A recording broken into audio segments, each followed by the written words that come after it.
From the Song of Moses to the songs in Revelation, what do the songs in the Bible tell us about God to help us with our lives every day? That's what this series is all about. Stand by for brilliant insights from Bible expert Mike Beaumont. I'm David Taverner, and this is Bible Songs in 30 Minutes. The God who gives the best. This time around we're looking at Isaiah chapter 5 and verses 1 to 7, which in some Bibles will be entitled The Song of the Vineyard. What's that about, Mike? Much, if not most, of Isaiah's prophecies were given in poetic form. How do we know? Well, in our English Bibles, it's normally indented, it's set out, so it marks out to us fairly quickly this is poetry, and so we should expect poetic imagery. But in this particular case, in chapter 5, it's not just poetry, it's sung poetry. And the opening verse actually talks about singing this song. So here is one of Isaiah's prophetic words, not just in poetry, but in poetry, in song, as he sings this song about the relationship between God and his people, Israel, and how God has given his very, very best to them, and yet they have despised and misused that. It might be helpful just for a bit of background on Isaiah, just to remind me of where he is in the timeline of the story. Well, Isaiah was a prophet in Judah in the second half of the 8th century BC. He began his ministry, was called around 740 BC in Judah. That was in the southern part of God's people. Remember, after Solomon's death, his son Rehoboam had made some stupid decisions that had led to the nation of Israel splitting in two. A northern part, the larger part, called Israel, and the southern part called Judah. Now, Judah is the area in the south where Isaiah is called to be a prophet, along with prophets like Amos and Hosea.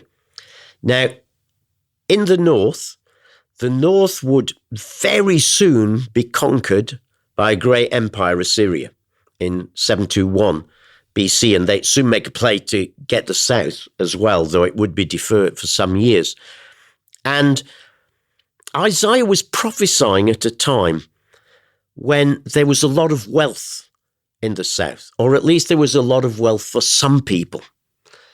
As so often happens in life, the rich were getting richer and the poor were getting poorer. And prophets like Isaiah called upon God's people and said, look, this is not right. Those of you who are well blessed in life ought to be showing some social responsibility for the rest of God's people, and not only supporting them, but stopping abusing them. And many of the wealthy landowners were simply abusing the poor, taking their land off them, overworking them, not paying their wages, and so on. And so prophets like Isaiah warned God's people that judgment would come upon them unless they repented, unless they changed, and unless the culture and the society changed. So judgment is coming, is the heart of Isaiah's message. Now, God's people had no excuse. They perhaps thought they could turn around and say, well, this is not fair. We're supposed to be God's people. And Isaiah says to them, you've got no excuse. Why? Because God has spoken to you again and again, and he has given you his best again and again. And you've rejected it, you've despised it. And so because of that, judgment will come. Not a judgment to obliterate and wipe you out completely, but to purge you and to bring you back to a place of repentance. So really, they've got no excuse. Now, this song in Isaiah 5 is a song in which God shows his people, or tries to show his people, how he has given the very, very best to them in beautiful, poetic language. Well, let's hear it. Isaiah 5, 1 to 7. I will sing for the one I love, a song about his vineyard. My loved one had a vineyard on a fertile hillside. He dug it up and cleared it of stones and planted it with the choicest vines. He built a watchtower in it and cut a winepress as well. Then he looked for a crop of good grapes, but it yielded only bad fruit. Now you dwellers in Jerusalem and men of Judah, judge between me and my vineyard. What more could have been done for my vineyard than I have done for it? When I looked for good grapes, why did it yield only bad? Now I will tell you what I'm going to do with my vineyard. I will take away its hedge, and it will be destroyed. I will break down its wall, and it will be trampled. I will make it a wasteland, neither pruned nor cultivated, and briars and thorns will grow there. I will command the clouds not to rain on it.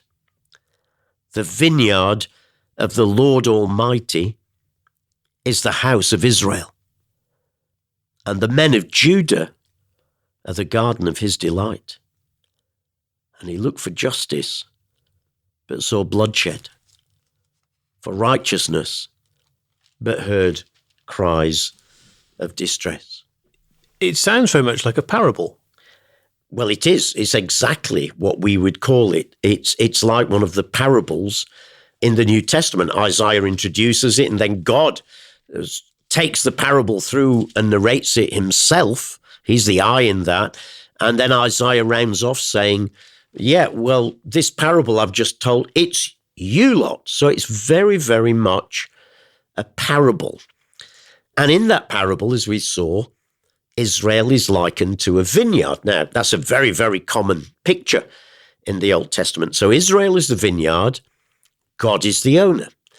And the owner has given the vineyard the very, very best. So in verses 1 and 2, those verses describe really what was involved in setting up a vineyard in those days. And of course, that was very relevant because many people earned their livings through farming, and especially through growing vines in the south of the country on those hillsides where they built terraces and so on.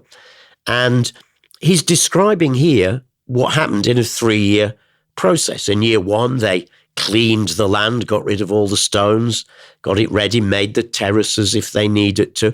In year 2, they planted the vines and prepared and tended them. And then in year 3, you would harvest. And that's exactly the picture we've got here. So that's how to do it properly. That's how they should do it properly. And God's saying, that's what I did for you. And what would happen at the end of those 3 years? Well, the farmer would rightly expect a crop. He's done all that clearing, preparing, planting, hoeing, weeding, chasing the foxes away, whatever might be. The farmer has the right to expect a crop. And yet, he gets to the end and there's nothing. It yielded only bad fruit. It yielded only bad fruit. Do you note the rhetorical questions there that are asked? What more could have been done for my vineyard than I've done for it, God asks. Well, the answer's obvious. Nothing. When I looked for grapes, why did it yield only bad grapes? Why? I mean, God had given it his best. He prepared the ground well, so there was nothing wrong with the ground and the work that had gone into it, but somehow this vine, this plant had gone bad and was producing bad grapes. And that's what God is saying to his people. God had given his best and they'd despised it. They'd mocked. They'd said, ha. And they had ended up producing, as far as God was concerned, a bad crop. So that's why verses 3 to 6 are sort of in inverted commas, because that's God speaking. Yes, there were no inverted commas in the original text, of course. And that's the interpreters putting those in to help us see there's obviously a shift there at that point as the I is made clear. This is God himself speaking. And then in verse 7, Isaiah giving the interpretation and application of that parable and saying this parable is about you. How did it get this bad? Slowly, little by little, at least in real life. That's exactly what had happened. Remember, this kingdom had been established by King David, the man after God's own heart. He set the worship of God at the center. He'd done everything right. His son, Solomon, again, while not perfect, and nor was David, but he'd built a temple, a beautiful temple, and had the sacrificial system set up. It had been a time of prosperity and blessing. Israel reached the biggest boundaries it had ever come to before. And life got good. Life got really good for the vast majority of people. Life was good. There was lots to enjoy. They were more safe and stable and secure and financially prosperous than they'd ever been. And the trouble is, when we become safe and secure and settled, things slip. And that's certainly what happened in Judah. Things started to slip. Worshipping at the temple slipped, or they would bring sacrifices, but hey, do I really need to take a perfect specimen? These are expensive. I've got a sheep there that's not, quite in good health. I could surely take that. And even the priests were turning a blind eye to it. And then as they were getting more wealthy, the day laborers who weren't always getting paid their day's wages at the end of the day were getting poorer and struggling. And this gap between the rich and the poor was getting bigger and bigger. I mean, does this sound familiar? It almost sounds like the West over the last few decades, where after World War II and a very difficult time, life became very comfortable by and large for most Western nations. But in the comfort, a couple of things happened. One is people started to forget God, neglect God. And as a consequence of that, number two, they started to neglect other people. Think if other people were poor, it must be their fault. If they'd work harder, if they'd hunt harder for a job, they would get something. And it's not always that simple, of course. So how did it happen? Just as it happened in the West over the last few decades, little by little, an increasing wealth played a huge part of that. So these two things stand out then, that God always gives his best and he expects us to give our best in return. Absolutely. That sums up exactly what this song is all about. God gives his best and he expects us to give our best to him and to others too. Perhaps we could think a little bit more about those two thoughts. God always gives his best. That parable's really clear. There was nothing else the farmer could do in that parable. He'd done everything that he could do.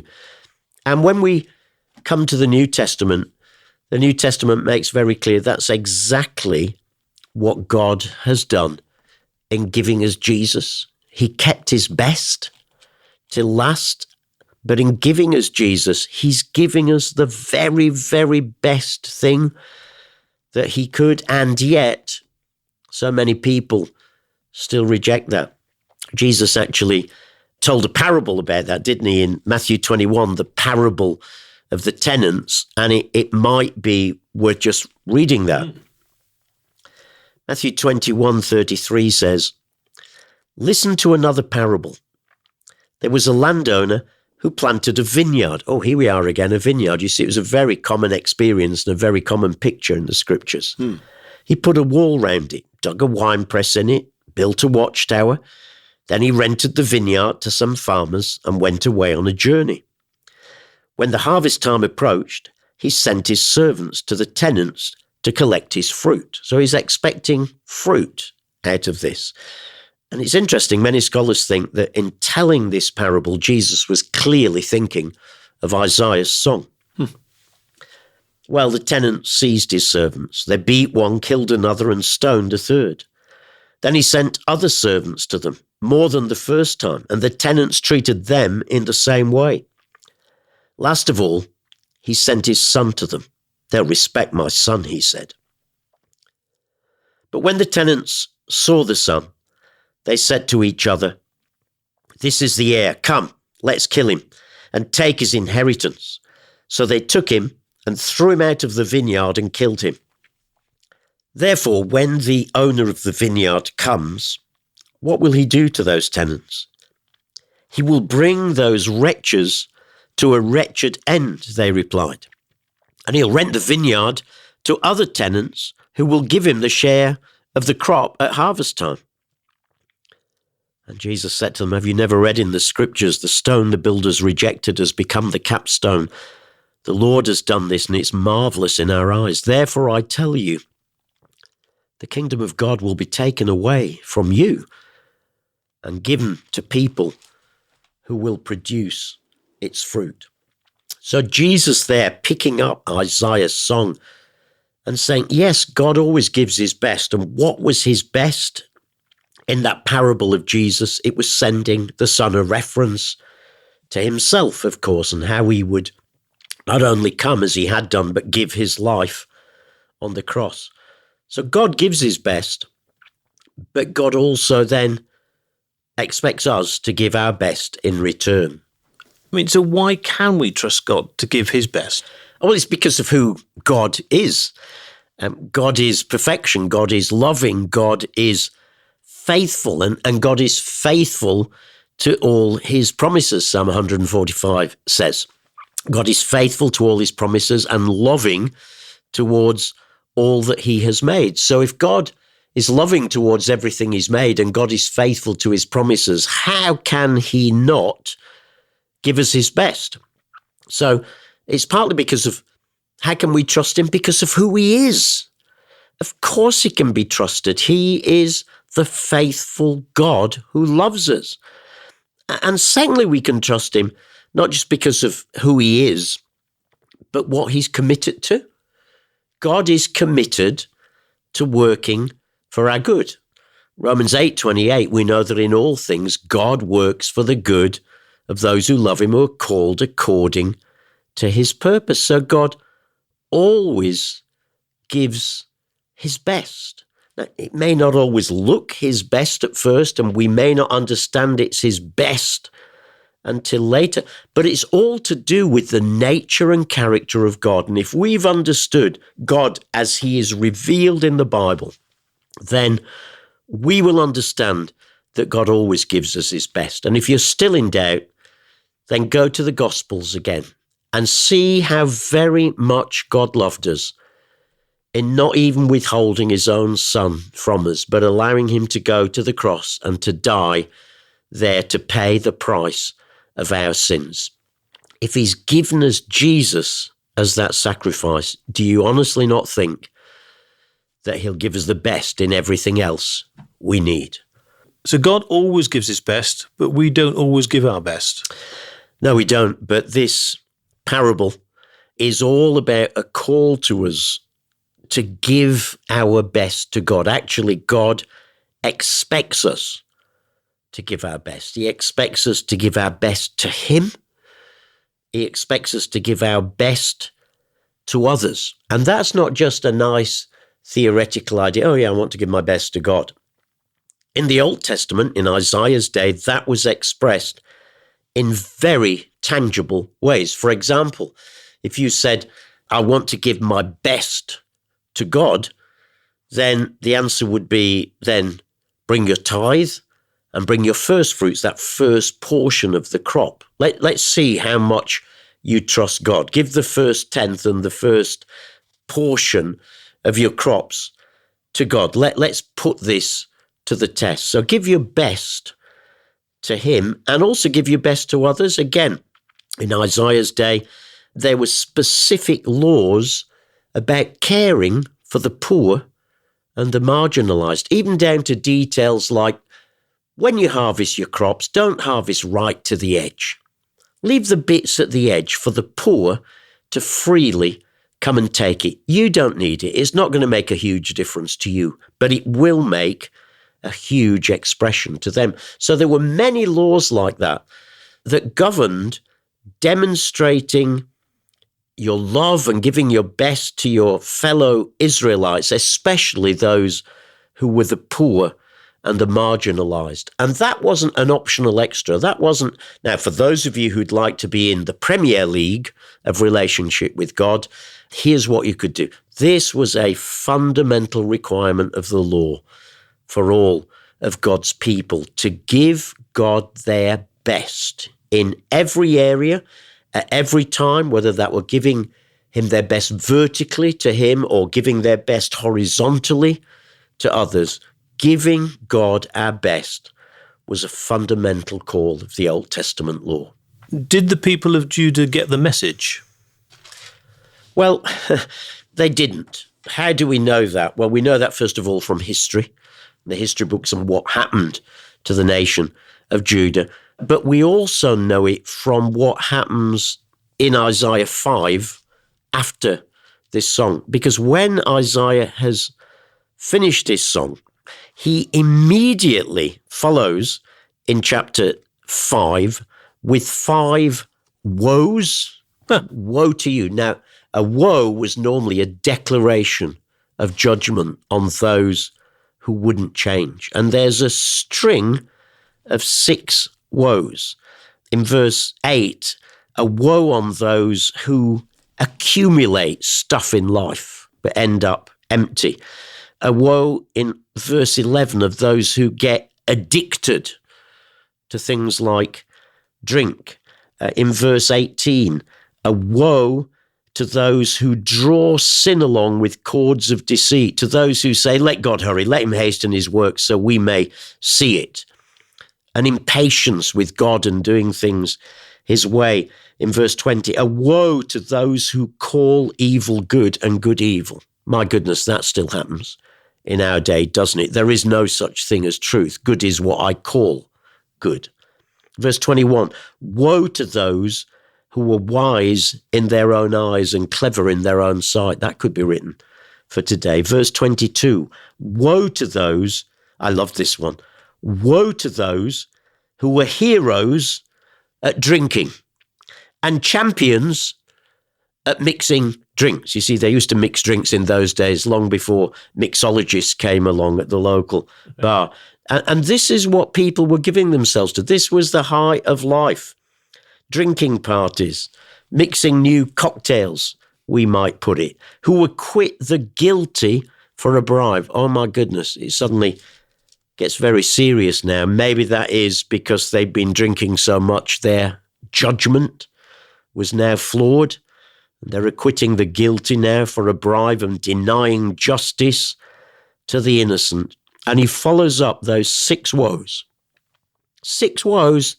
If you cannot understand that God always gives us his best and therefore calls for the best from us, 6 woes that inevitably lead to judgment. Therefore, verse 24, as tongues of fire lick up straw, and as dry grass sinks down in the flames, so their roots will decay, and their flowers blow away like dust, for they have rejected the law of the Lord Almighty, and have spurned the word of the Holy One of Israel.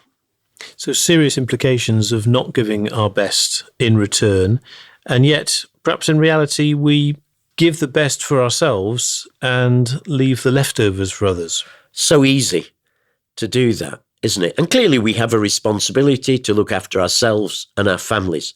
They did in the Old Testament, and that was expected. But the whole purpose of things like the tithe, for example, was God said, well, I'll leave you with the 9/10 to look after yourself. But that 1/10, that first 1/10, I want you to give to me and to the work that comes out of the temple or from the local sanctuaries where the priests were based and who were supported by that money. I want you to put me first. I'll make sure there's plenty left for you. But the temptation today can still be to put number 1 first. We often talk about the way you have to put number 1 first these days, don't you? Well, not if you're a follower of Jesus. You don't. You put Jesus first. Jesus comes number 1. You do what Jesus says first. You trust the God who's given his best, and you seek to give the best in return. And here's the amazing thing. when you give your best to God, it releases God's hand to give even more of his best back to you. Now, we don't give in order to get. That's a really bad motivation. But when we give, we know that somehow or other, and it may not be financial, it may be in some other way, but when we give of the best that we have in whatever way that might be, and that might be using our home, our time, sharing our friendships, not just money. When we give of our best, it releases God's hand to say, wow, that man, that woman, that young person can be trusted.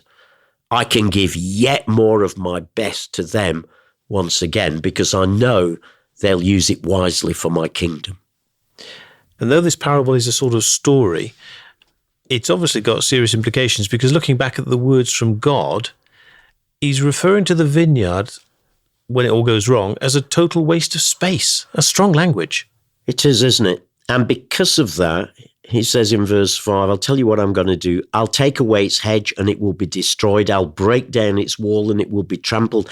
I will make it a wasteland, neither pruned nor cultivated, and briars and thorns will grow there. Why?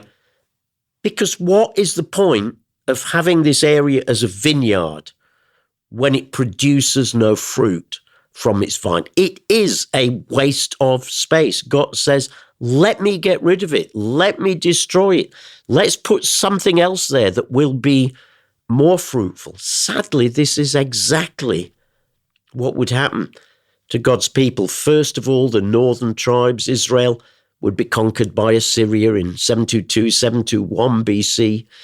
Then sometime later, this area, the south, Judah, would be conquered by Babylon in 586 BC. And while the north was scattered to the four winds, never to come back again, Judah would be taken to Babylon and they'd stay there for 70 years that Jeremiah had prophesied. And only then would God bring them back once they had been disciplined. God removed the vineyard and then said, are you ready to come back and see if we can do it properly this time? God is not frightened of bringing his loving discipline into our lives. So even discipline can be God's best at times. So a fantastic parable, one that Jesus picks up with a simple message and a simple challenge. God is the God who gives his best. Do we? This is Bible Songs in 30 Minutes with Mike Beaumont and me, David Taverner. Don't miss our other 30-minute conversations about the big book, Bible biogs, Bible surprises, and the ever-popular Bible books. And how about following our Bible journeys on location in the Holy Land and beyond as we track the New Testament in Jesus Then and Now, followed by Unstoppable Church Then and Now. You can listen to all these wherever you get your UCB podcasts.